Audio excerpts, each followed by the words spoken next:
Hello, and welcome to anyone tuning in to this video. Thank you for listening. And I want to thank you too for all the support and encouragement you have shown to me in the other videos that I recorded this year of 2020. The initiative started really as an attempt just to put some positive voice out there into the universe during this pandemic, and to know that the videos were received with enthusiasm and love really deeply touches me, and I want to thank you very much. This will be the final video that I record for 2020, and I thought I would do it on the theme of Christmas. Today, as I unwrapped some items reserved for this season, I was reminded of a poem that I had written in 2002. I wrote it specifically as an attempt to try to comfort some people I knew who would be very sad that season because someone very dear to them had passed away. And one of those individuals was Stacy Lee White, the daughter of Sheila and Gary White. Although I didn't have the privilege of knowing Stacy personally, I certainly knew her mother, Sheila, because Sheila and her sister Donna, along with their parents Lucille and Don White, were at the farm just adjacent to ours in Ceylon, Ontario. And my sister Shirley and Sheila were particularly close friends.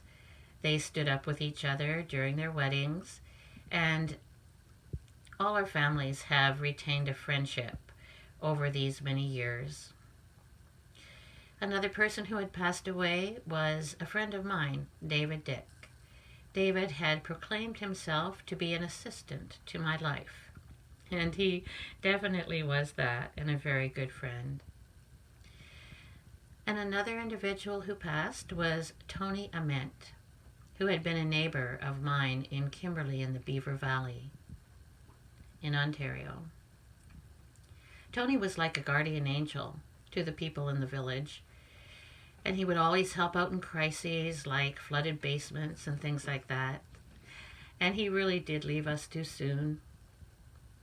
And that year I also had to say goodbye to a very dear pet of mine I had had for many years, a wonderful Siamese cat named Siam. So as Christmas approached, I was very aware that it was going to be a difficult season, and that it is once you have lost somebody. There is just so much emotion attached to this particular holiday with its traditions and its memories. And so I'm going to share the poem with you. It's called Without You. And I certainly don't share it wanting to make you sad. I just want to validate that it is quite normal, I think, to have a range of mixed emotions around this time of year. And I hope that it will comfort you in some way if you have lost someone dear to you.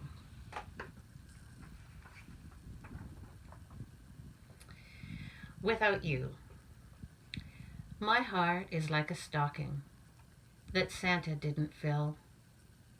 It waits with such expectant hope, all wrapped in icy chill. And dreams, like decorations, lie in boxes packed away. My mind can't read the sign that's clearly marked for Christmas Day. I go through all the motions, like other people do, but how can there be Christmas without you? How can there be Christmas, I wonder, as I see the happy smiles that others wear that once belonged to me? There's mistletoe and candle glow and lights that twinkle blue. But how can there be Christmas without you?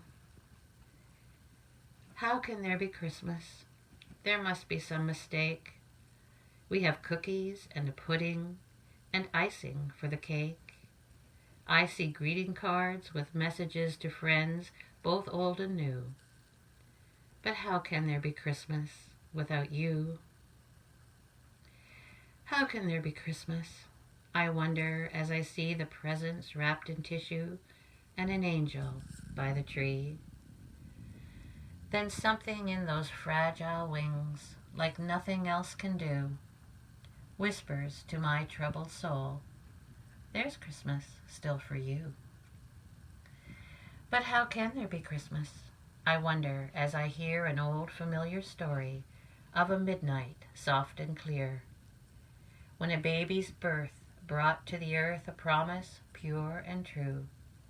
By the grace of God, there'll never be a Christmas without you.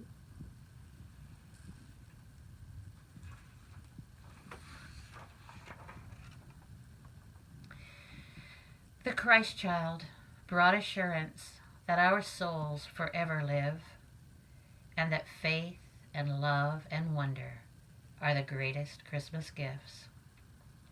We know that things will never be the way they used to be, but no one will ever take your place around our Christmas tree.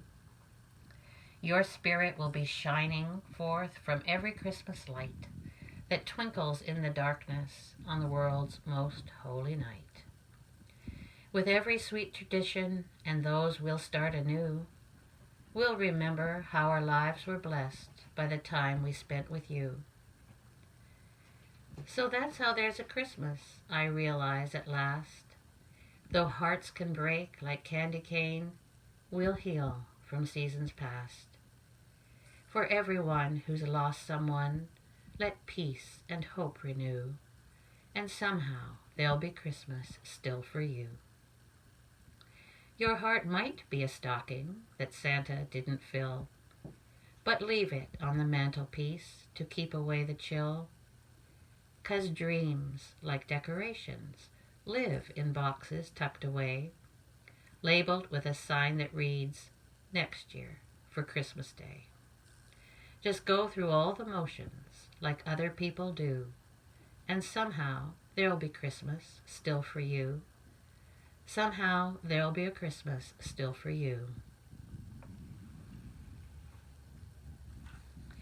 So as this Christmas approaches, I must say I've been very impressed with the extra effort that people and organizations are going to try to keep our spirits up and keep us hopeful for better things to come.